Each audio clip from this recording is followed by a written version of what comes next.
The Ford Fiesta had a pivotal role in the automotive marketplace all the way from 1976 until 2023, when production finally ceased. Over those 47 years, the Fiesta spanned 8 generations, although arguably some of those were more of a severe facelift than a whole new car. So today I'm going to be looking at the original Mark I Ford Fiesta as it was launched in 1976, and then comparing it to the first all-new model to carry the Fiesta name, and that is 1989's Mark III. The original Ford Fiesta was launched in 1976 and went on sale in the UK in right-hand drive form in 1977. It was facelifted in 1981, where it got slightly bigger wraparound black bumpers and a slightly revised interior trim, which made it a little bit more modern. But in 1983, the Mark II was launched, which was essentially a comprehensive facelift of the Mark I. The Mark II had styling revisions, particularly to the front of the body shell. It had new engines, new transmissions, and a revised interior trim to keep the car competitive for the 1980s.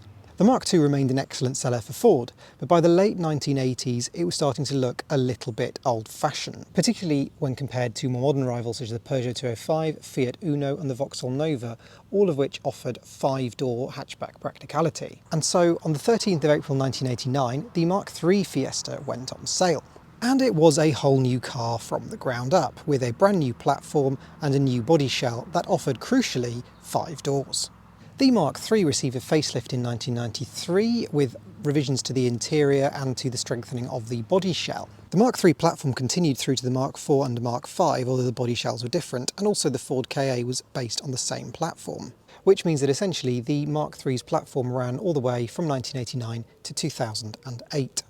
Standing both of these cars next to each other, you can see how much larger the Mark III is than the Mark I, and also how much curvier and more friendly the shape is. This was a car for the 90s, not for the 1970s. The styling differences can be seen most clearly from the rear, where the very straight edges of the Mark I have been transformed into much more curvy swoops in the Mark III. We also have a change to wraparound plastic bumpers rather than the thinner metal affair on the 1970s Mark I. It's also interesting to see how progress has changed the two designs as well. The original light clusters of the Mark I only contained brake and tail and indicators, but there was an afterthought, as you can see, of a reversing light in the centre there on most models but not all, and a fog light when that became a legal requirement in 1980.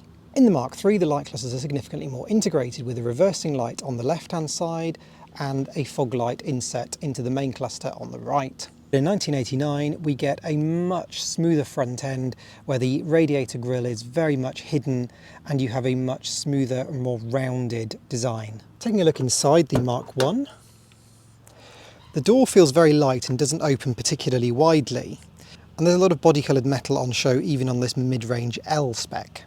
Inside we have a brown plastic moulded dashboard with a 2-spoke steering wheel. The seats are quite simple in terms of their design. There's no headrest, but they are trimmed in this very nice houndstooth fabric. There's no proper centre console or space for a radio in this particular model, although higher spec ones did get a floor-mounted centre console surrounding the gear stick where you could place a radio. The headlining is made from a perforated vinyl, and the rear seats have no seat belts, but do have a little bit of an armrest either side. Okay, let's take a look inside the Mark III. First of all, the key turns the opposite way than it does in the Mark I, and you get a plastic door handle. And straight away, that door opens significantly wider than in the Mark I. And we also get a fully covered door card that covers all of the body metal inside, even though this is still the base model. Inside, we get a moulded plastic dashboard once again, but this time this is more complex in its execution and design. There's a focus on storage with cubby holes galore, and there's also a focus on the fact that you could specify models with much more equipment, so there are blanks here for other kinds of equipment that posher Fiestas Mark III would have. There's also a proper centre console with space for a radio built in. The seats of the Mark III were a bit of a revolution at the time. They were vacuum formed with the fabric onto the foam. Makes them very comfortable and supportive and kind of contoured to your body. The only problem is that after 34 years the fabric does detach from the foam and sag quite a bit. I do need to repair that actually in this car. Tipping the seat forwards to reveal the rear gives quite a large rear bench with rear seat belts now and a couple of armrests on both sides. One of the biggest differences with the Mark III is that the colour of the interior is more conservative than the Mark I. It's all very muted greys, which was very fashionable in the very late 80s. Looking at the luggage space, starting with the Mark I, we have to use the key in the lock, and we lift up the tailgate, which reveals a fairly shallow boot. There is a kind of a raised boot floor with a hidden storage area underneath and the spare wheel on the other side. And obviously the seats fold flat to give you quite a decent sort of little van area. The Mark III is a similar story. We again need to use the key in the lock to twist it, and up lifts the tailgate. This time we actually only get one gas strut on one side. The boot is definitely deeper than in the Mark I, but you do get a bit of a load lip that you have to lift things over if you're needing to put heavy items into the car. But it does make it, I think, a lot more practical. Most models of Mark III Fiesta did have a parcel shelf. This particular one, because it's a very early base, doesn't. You can again see the hint of modernity here, where the contacts for the electronic equipment in the tailgate is made when the tailgate closes there, rather than wires fed through the bodywork in the Mark I, which, as you can see by the tape on these, are quite susceptible to being damaged. Right, time to take these two out on the road, see how they compare. We'll start with this one.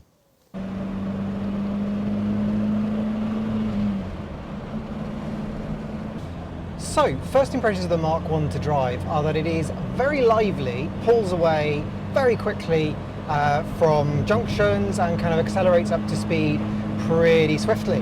But the second impression is that it is really loud in here. You can really hear the engine kind of screaming away over there. The exhaust note in the back is very, very loud and distinctive. It does give the Mark I its character, but it makes it a quite raucous and frantic place to be, especially at speed on these country roads. Whoa! The handling is quite sporty. It corners really nicely. You can kind of hammer it a bit around corners. It's got guts and it's got grip. The only thing is that it's quite bouncy, so the suspension is quite hard, so you end up every little undulation in the road, you kind of feel it. But the flip side of that is that it does make it really kind of pleasant as a driver in terms of the handling, because it's very planted on the road and doesn't roll about. The controls are quite mechanical. They're not clunky, but they're very kind of solid when you're moving from gear to gear, or you're applying the indicators, or even using any of the buttons and controls in the car. The clutch is also quite jerky, it's quite snatchy.